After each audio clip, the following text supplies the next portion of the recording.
Ayan guys, already hatched the eggs. May baby na siya.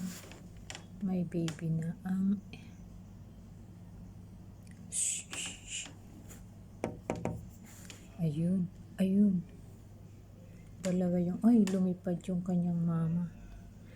Hello baby birds.